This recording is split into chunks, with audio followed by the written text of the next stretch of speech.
Traders, stock market is all about probabilities and trading is all about risk management. இங்கே 100% work ஆகக்கூடிய ஒரு விஷயம் கிடையாது. இதை தெரிஞ்சுக்காமல் நீங்கள் ட்ரேட் பண்ணிங்க அப்படின்னா நீங்கள் லாஸஸ் பண்ணுறதுக்கு நிறைய வாய்ப்புகள் இருக்குது. அதனால் உங்களுடைய ஃபினான்ஷியல் அட்வைசரை கன்சல்ட் பண்ணிவிட்டு அதுக்கப்புறமா ட்ரேட் பண்ணுங்கள். இந்த வீடியோவில் நான் சொல்கிற எல்லாமே எஜுகேஷன் பர்பஸ்க்காக தான். நிஃப்டியில் இங்கே வந்திருக்க எல்லாமும் ஃபேக்கான மூவ் தான். சரி, இது ஃபேக்கான மூவ் அப்படிங்கிறதுக்காக இந்த இடத்துலையே மார்க்கெட் கீழே விழுந்துன்னு சொல்லாமனா அதுவும் சொல்ல முடியாது. அதுக்கான சயின்ஸ் இப்போ மார்க்கெட் கீழே விழுன்னு எதிர்பார்க்கிறேன். அதுக்கான சயின்ஸ் வந்திருக்கானா இன்னும் வரல. அது வர வரைக்கும் பொறுமையாக இருந்தோம்னா கண்டிப்பாக ஒரு பெரிய சைன் கிடைக்கும். அண்ட் நிஃப்டியில் ஒரு பெரிய மூவ்மெண்ட்டுமே வந்து பார்த்தீங்கன்னா கீழே காத்திருக்கு. வணக்கம் ட்ரேடர்ஸ். இன்றைக்குமே வந்து பார்த்தீங்க அப்படின்னா நம்ம மார்க்கெட் வந்து பாசிட்டிவாக தான் க்ளோஸ் வச்சிருக்கு. நியர்லி 93 பாயிண்ட் வந்து பாசிட்டிவாக க்ளோஸ் ஆயிருக்கு. அண்ட் மார்க்கெட் வந்து கீழே விழுறதுக்கான சைன்ஸ் இன்னுமே நம்ம மார்க்கெட்டில் வரல.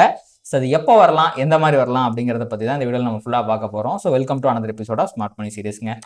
ஸோ நேற்று வந்து பார்த்தீங்கன்னா யூஎஸ் மார்க்கெட்டில் வந்து ரேட் கட் வந்து 25 பேசிஸ் பாயிண்ட் குறைச்சிட்டாங்க. அது ஒரு முக்கியமான ஈவெண்ட்டாக இருந்துச்சு. அதன் காரணமாக கிஃப்ட் நிஃப்டியுமே ஒரு 70-80 பாயிண்ட் பாசிட்டிவ் காமிச்சிட்டு இருந்துச்சுன்னு நினைக்கிறேன். அதை தாண்டி இன்னொரு 100 பாயிண்ட்டுக்கு பக்கமாக நம்ம மார்க்கெட் வந்து பாசிட்டிவாக தாங்க ஓப்பன் ஆச்சு. அண்ட் ஃபஸ்ட்டு கொஞ்சம் நேரத்துக்குலாம் வந்து பார்த்தீங்கன்னா ஒரு மொமெண்டமே இல்லை. அந்த மொமெண்டம் இல்லாமல் எவ்வளோ தூரம் இருந்துச்சு அப்படின்னு பார்த்தீங்க அப்படின்னா அரௌண்ட் ஒரு 12:30 வரைக்குமே ஒரு நேரோ ரேஞ்சுக்குள்ளே அந்த கேப் அப் சஸ்டெயின் ஆகி சுற்றிக்கிட்டு இருந்துச்சு. சும்மா சுற்றிக்கிட்டு இருந்துச்சு, ஒன்றுமே பண்ணாமல் சுற்றிக்கிட்டு இருந்துச்சு இந்த ரேஞ்சுக்குள்ளே. ஸோ ஒன்ஸ் வந்து பார்த்தீங்கன்னா அந்த டே லோ அப்படிங்கிறது வந்து பார்த்தீங்கன்னா பிரேக் ஆச்சு. பிரேக் ஆனதுக்கப்புறம் ஒரு நல்ல மொமெண்டம் கிடச்சிச்சு. ப்ரைஸுமே வந்து பார்த்தீங்கன்னா கீழே போச்சு. பட் ப்ரைஸ் எல்லாம் வந்து பார்த்தீங்கன்னா அந்த கீழே போன மூவ் வந்து சஸ்டெயின் பண்ண முடியல. ஏன்னா கீழே போகும்போதே பாருங்களேன், எந்த ஃபேர் வேல்யூ கேப்பையுமே ப்ரைஸ் வந்து ரெஸ்பெக்ட் பண்ணால் தான் கீழே போச்சு. அதன் காரணமாக தான் வந்து பார்த்தீங்க அப்படின்னா பெரிய மூவ்மெண்ட் அப்படிங்கிறது வரல. அண்ட் உங்களுக்கு கீழே போகும்போது இங்கே 15 மினிட்ஸ் டைம் ஃப்ரேமில் பாருங்களேன், இந்த இடத்துல ஒரு கேப்புமே இருந்துச்சு. இதை ரெஸ்பெக்ட் பண்ணி இது போகும்போதே இந்த ஃபேர் வேல்யூக்கு அப்போ ரெஸ்பெக்ட் பண்ணி போயிருந்துச்சு அப்படின்னா பெரிய ஃபால் வந்துருக்கிறதுக்கு வாய்ப்பு இருக்குது. அதுவுமே பண்ணல. அண்ட் 5 மினிட்ஸ் டைம் ஃப்ரேமில் இருக்கிற ஃபேர் வேல்யூ கேப்புமே வந்து பார்த்தீங்கன்னா பெருசாக ரெஸ்பெக்ட் ஆகலை. உங்களுக்கு பார்த்தீங்கன்னா அங்கே தெரியும், இந்த பார்த்தீங்களா இந்த இடத்துல இருக்க ஃபேர் வேல்யூ கேப்லாம் மிட்டிகேட் பண்ணி போயிட்டு இருந்துச்சு. ஸோ ஒரு சரியான ஒரு பெரிய ட்ரெண்டிங் மூவாக கீழே கொடுக்கறதுக்கான ப்ரைஸ் ஆக்ஷன் அப்படிங்கிறது இங்கே வரவே இல்லைங்க இன்ட்ராடேயில். அதன் காரணமாக தான் உங்களுக்கு ஆஃப்டர்நூனில் வந்து பார்த்தீங்கன்னா ஒரு புல் பேக் ரேலி வந்து மார்க்கெட் வந்து மேலே போயிடுச்சு. ஸோ இன்னைக்கு இன்ட்ராடேயில் ஏதாவது பக்கம் இருக்க லிக்விடிட்டி ப்ரைஸ் எடுத்திருக்கா அப்படின்னு கேட்டிங்கன்னா கண்டிப்பாக எடுத்திருக்கு. அது மேலே இருக்கிற பை சைட் லிக்விடிட்டிங்க. இங்கே பார்த்தீங்களா 1 hour டைம் ஃப்ரேமில் இந்த இடத்துல ஒரு மிக முக்கியமான லிக்விடிட்டி இருந்துச்சு 25,432 அப்படிங்கிற இந்த லெவலில் ப்ரைஸ் இன்னைக்கு மார்னிங் ஓப்பன் ஆகி அந்த லிக்விடிட்டி எடுத்துக்கிட்டு தான் கீழே விழுந்துச்சு. அண்ட் அப்படி கீழே விழுந்ததோட மட்டும் இல்லாமல் இங்கே பாருங்கள் 1 hour டைம் ஃப்ரேமில் ஒரு ஃபேர் வேல்யூ கேப்பையுமே வந்து பார்த்தீங்கன்னா காட்டுச்சு. சரி, ஓகே, மார்க்கெட் வந்து இந்த ஃபேர் வேல்யூ கேப்பை ரெஸ்பெக்ட் பண்ணி கீழே போயிடும் அப்படின்னு எதிர்பார்ப்பில் இருந்தேன். ஆனால் டு மை சர்ப்ரைஸ் இன்னைக்கு அந்த ஃபேர் வேல்யூ கேப் ரெஸ்பெக்ட் ஆகல. அகைன் மார்க்கெட் வந்து மேலேயும் போயிடுச்சு. ஸோ இது என்னத்தை இண்டிகேட் பண்ணுதுன்னா இன்னும் அதிகப்படியான லிக்விடிட்டி மார்க்கெட்டுக்கு தேவைப்படுது. ஸோ இன்னுமே கூட மார்க்கெட் மேலே போகிறதுக்கெலாம் வாய்ப்பு இருக்குது அப்படிங்கிறது தான் இன்றைக்கி வந்து ப்ரைஸ் ஆக்ஷன் இண்டிகேட் பண்ணுது. சரி, ஓகே, நம்ம வந்து பல நாட்களாக மார்க்கெட்டில் பியரிஷாக தான் இருக்கோம். ஆனால் மார்க்கெட் கீழே விழுக மாட்டேங்குது. அப்போ என்ன பண்ணணும்? காத்திருக்கணும். பாயிண்ட் வரட்டும் காத்திருக்கணும். வேறு என்ன பண்ண முடியும்? ஒன்றும் பண்ண முடியாது. நம்மளுடைய சிஸ்டம் வந்து இந்த இடத்துல பியரிஷாக தான் என்ட்ரி எடுக்கணும்னு சொல்லுதுன்னா அந்த பியரிஷான என்ட்ரிக்காக வெயிட் பண்ணணும். அந்த என்ட்ரி வந்திருக்கானா அதுவும் இல்லை, அது மார்க்கெட் மேலே தான் போயிட்டு இருக்கு. அப்போது அந்த மூவ் வந்து அன்ட்ரேடபிள் மூவ். அப்போது ஒரு ப்ராப்பரான பியரி சைனுக்காக வெயிட் பண்ணணும். இன்னும் அந்த பியரி சைன் வரலைங்க. சரி, ஓகே, இன்னைக்கு மேலே இருக்க லிக்விடிட்டி தான் எடுத்துச்சு, இன்றைக்கும் கீழே இருக்க லிக்விடிட்டி எடுக்கல.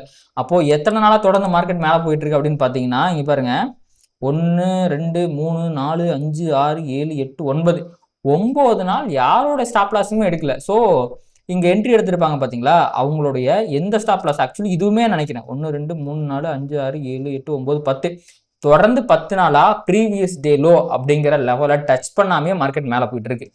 ஓகேங்களா? ஸோ எனக்கு தெரிஞ்சு இங்கே பாருங்க, இது ஒரு நல்ல பிரேக் அவுட்னு சொல்லலாம். ஏன்னா மார்க்கெட் வந்து 1 hour டைம் ஃப்ரேமில் புல்லிஷாக மாறினதே உங்களுக்கு இந்த இடம் தான். இந்த டே ஹையை தாண்டி மேலே போச்சு பார்த்தீங்களா. இப்போ தான் வந்து பார்த்தீங்கன்னா 1 hour டைம் ஃப்ரேமில் மார்க்கெட் புல்லிஷாக மாறுது. அப்படி புல்லிஷாக மாறினது எடுத்ததே வந்து பார்த்தீங்கன்னா அங்கேருந்தே ப்ரைஸ் வந்து ஒரு 450 பாயிண்ட் மேலே போயிடுச்சு. ஸோ மார்க்கெட்டில் இந்த பாயிண்டில் என்ட்ரி எடுத்த நிறையா பேர் வந்து பார்த்தீங்க அப்படின்னா இப்போ சூப்பர் டூப்பர் ப்ராஃபிட்டில் இருப்பாங்க.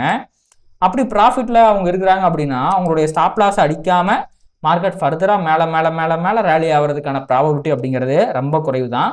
ஸோ இந்த இடத்துல என்ட்ரி எடுத்துருந்தா கூட ஓகே, அதுவே லோ ப்ராபபிள் தான். பட் அந்த லோ ப்ராபபிள் ட்ரேடுமே இங்கே சக்ஸஸ்ஃபுல்லாக மேலே போயிருக்குன்னு வச்சுக்கங்களேன். இங்கே என்ட்ரி எடுத்தாங்களோ அவங்களுமே இப்போ ப்ராஃபிட்டில் தான் இருப்பாங்க. ஸோ அப்போது அவங்களுடைய ப்ராஃபிட்டையுமே வந்து எப்படி இவ்வளோ தூரம் மார்க்கெட் வந்து லிக்விடிட்டி எடுக்காமல் சஸ்டெயின் பண்ணிக்கிட்டு இருக்கு அப்படிங்கிறது எனக்கே ஆச்சரியமாக தான் இருக்குது. But market is all about ப்ராபபிலிட்டிஸுங்க. இப்படி நடக்கிறதுக்கான வாய்ப்பு இருக்கானா கண்டிப்பாக இருக்குது. அதற்கான ஏன் அப்படி நடக்குது அப்படிங்கிறதுக்கான விட நமக்கு இப்போ தெரியாது, மார்க்கெட் கீழே விழுந்தா தான் தெரியும். சரி, ஓகே. இப்போ வந்து பார்த்தீங்கன்னா நெக்ஸ்ட் லெவல் ஆஃப் ரெசிஸ்டன்ஸ் அப்படிங்கிறது வந்து பார்த்தீங்கன்னா டெய்லி டைம் ஃப்ரேமில் நிஃப்டிக்கு 25,550 அப்படிங்கிற லெவலாக தான் இருக்குது. அண்ட் ஃபேர் வேல்யூ கேப்பை பொறுத்த வரைக்கும் வந்து பார்த்தீங்கன்னா இங்கே பாருங்களேன், இந்த பியரிஷ் ஃபேர் வேல்யூ கேப் இன்னுமே ஹோல்டு பண்ணிக்கிட்டு தான் இருக்குது. இது இன்னும் மிட்டிகேட் ஆகலை. ஆனால் I think weekly fair value gap வந்து பார்த்தீங்கன்னா இங்கே மிட்டிகேட் ஆயிடுச்சு. இங்கே பார்த்தீங்கன்னா இந்த இடத்துல ஒரு பியரிஷான ஃபேர் வேல்யூ கேப் இருந்துச்சு, அது மிட்டிகேட் ஆயிடுச்சு. பட் இது வந்து வீக்லி டைம் ஃப்ரேமில் தான் நம்ம பார்க்கணும். இன்னும் ஒரு நாள் இருக்குது மார்க்கெட்டுக்கு. ஸோ அந்த ஒரு நாள் இஃப் இன்கேஸ் மார்க்கெட் வந்து இந்த 25,340க்கு கீழே க்ளோஸ் வச்சிருச்சுன்னா இது இன்னுமே சஸ்டெயினாக இருக்கும். பட் நான் ஒரு 2 நாள் முன்னாடி வீடியோவில் சொல்லியிருந்தேன்னு நினைக்கிறேன், இந்த இப்போ ஃபார்ம் ஆயிருக்க ப்ரைஸ் ஆக்ஷனுக்கு இந்த இடத்துல இருக்க வீக்லி ஃபேர் வேல்யூ கேப்பை வரக்கு விட மாட்டாங்க. கண்டிப்பாக ஒரு ஃபால் வரதுக்கு வாய்ப்பு இருக்குன்னு சொன்னேன். பட் அதுவுமே வந்து பார்த்தீங்கன்னா அதுக்கான ப்ராபபிலிட்டி இப்போ கம்மியாயிருச்சு. ஏன்னா இந்த ஃபேர் வேல்யூ கேப்பை மிட்டிகேட் ஆகணும்னு வச்சுக்கங்களேன், இங்கேருந்து வந்து பார்த்தீங்கன்னா ப்ரைஸ் வந்து ஒரு 450 பாயிண்ட் கீழே விழுகணும். அது நாளைக்கு ஒரே நாளில் கீழே விழுகணும். அதுக்கான ப்ராபபிலிட்டிலாம் வெறும் 0.5% 1/4% கூட இல்லை. அதனால் இந்த இடத்துல வீக்லியில் ஒரு ஃபேர் வேல்யூ கேப் வந்திருக்கிறதே வந்து பார்த்தீங்கன்னா ஒரு நல்ல ஒரு பாசிட்டிவ் சைனாக தான் நான் பார்க்குறேன். ஸோ கண்டிப்பாக இது ஒரு ஹையர் டைம் ஃப்ரேமில் வந்திருக்க ஃபேர் வேல்யூ கேப் அப்படிங்கிறதுனால இஃப் இன்கேஸ் ப்ரைஸில் ஒரு ஃபால் வந்தாலுமே இது ஒரு நல்ல சப்போர்ட்டாக இருக்கிறதுக்கும் ப்ரைஸை வந்து ரிவர்ஸ் பண்ணுறதுக்கும் இந்த 25,000 லெவல் அப்படிங்கிறது முயற்சி பண்ணுறதுக்கு நிறைய வாய்ப்புகள் அப்படிங்கிறது இருக்குது. ஸோ நாளைக்கு ஒரு நாள் இருக்குது, அந்த ப்ரைஸ் ஆக்ஷனில் தெரிஞ்சிடும் இந்த வீக்லி ஃபேர் வேல்யூ கேப் வந்து மிட்டிகேட் ஆயிருக்கா இல்லையா அப்படின்ட்டு. அது மிட்டிகேட் ஆயிடுச்சுன்னா அது ஒரு பாசிட்டிவான சைன் தான். பட் அப்படி ஒரு பாசிட்டிவான சைனாக இருந்தாலும் ப்ரைஸு கீழே வந்துட்டு தான் மேலே போக முடியும். நான் முன்னாடியே சொன்ன மாதிரி ரொம்ப ஒரு ஃபேக் எண்டுக்கு வந்துருச்சு இந்த ரேலி. ஸோ ஸ்டாப் லாஸ் எடுக்காமல் ரொம்ப நாளாக ப்ரைஸால் கீழே போக முடியாது. கண்டிப்பாக ப்ரீவியஸ் டே லோகாச்சு வந்து தான் ஆகணும். அட்லீஸ்ட் இன்னைக்கு இந்த விழுந்த ஃபால் வந்து இந்த ப்ரீவியஸ் லோ கிட்ட லிக்விடிட்டி எடுத்துகிட்டு போயிருந்தா கூட ஃபர்தராக மார்க்கெட் மேலே போகும்னு சொல்லலாம்.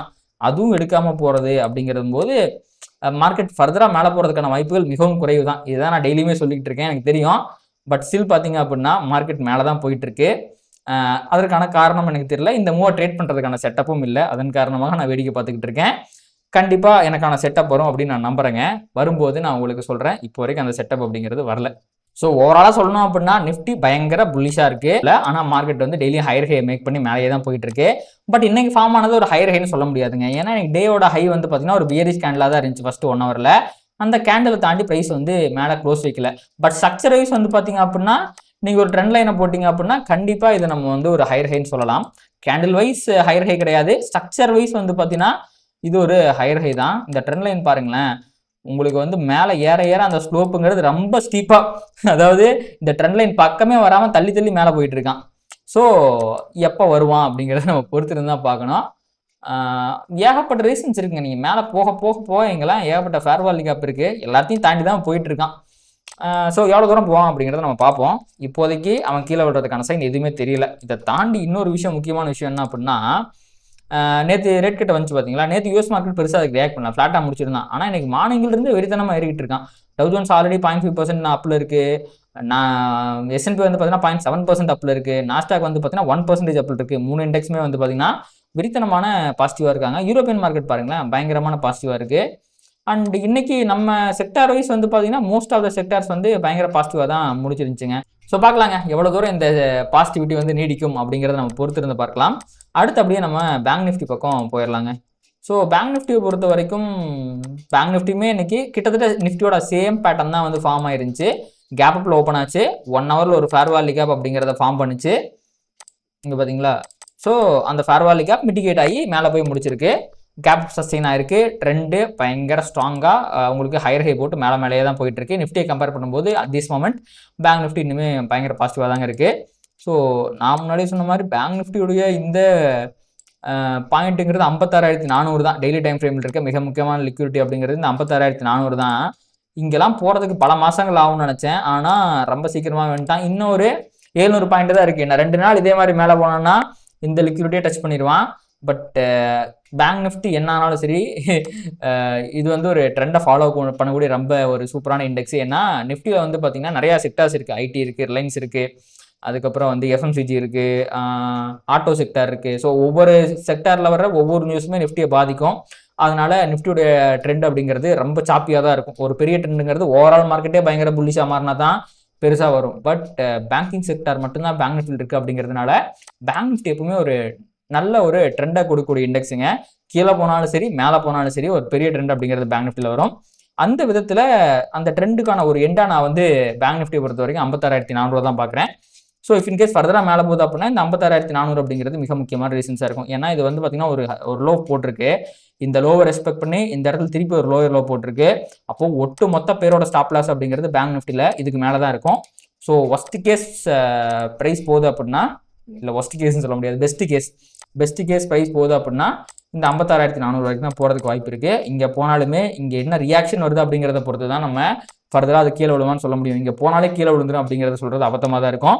ஏன்னா மார்க்கெட்டுக்கு எப்போவுமே இது ஒரு ரெசிஸ்டன்ஸ்னு வச்சுக்கோங்க. லிக்விடிட்டி ரெசிஸ்டன்ஸ், ஸ்மார்ட் மணியில் ரெசிஸ்டன்ஸ் சொல்லுவோம். ஸோ அப்போது இந்த ரெசிஸ்டன்ஸ் கிட்ட போய் ப்ரைஸ் ரிவர்ஸ் ஆகுதா இல்லை அதையுமே பிரேக் பண்ணி மேலே போகுதா அப்படிங்கிறத பார்க்கணும். ஸோ ப்ரைஸுக்கு வந்து பார்த்தீங்கன்னா இதை பிரேக் பண்ணி மேலே போகிறதுக்கான ஸ்ட்ரென்த் இல்லை. ஏன்னா இப்போ பேங்க் நிஃப்டி மட்டும் டெய்லி ஹையர் ஹை போட்டு மேலே போகிறீங்க, பேங்க் நிஃப்டி அதே மாதிரி தான் மேலே போயிட்டு இருக்கான். ஸோ அப்பப்போ சில கேப் டவுன்ஸால் வந்து பார்த்தீங்கன்னா அந்த டேலோ லிக்விடிட்டியை வந்து இங்கே கொஞ்சம் ஒரே ஒரு நாள் மட்டும் எடுத்திருக்கான்.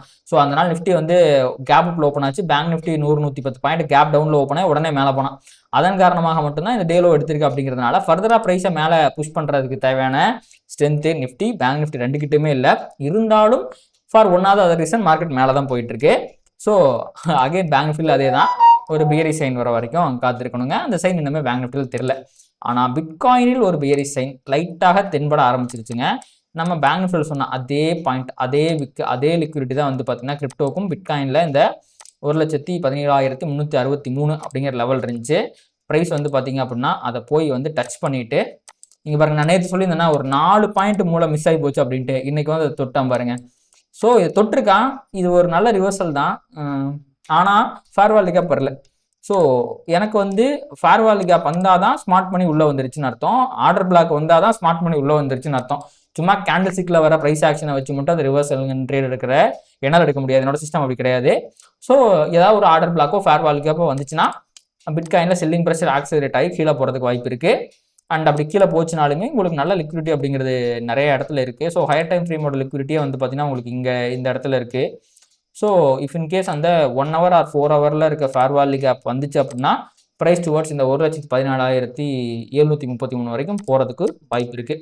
சப்போஸ் இந்த இடத்துல வரவேலைன்னு வச்சுக்கோங்களேன், பிட்காயின் எதையுமே தாண்டி மேலே போகிறதுக்கு வாய்ப்பு இருக்குது. ஸோ எல்லாமே மார்க்கெட்டில் ப்ராபபிலிட்டி தான். கண்டிப்பாக அது நடந்தணும் அப்படிங்கிறதெல்லாம் சொல்ல முடியாது.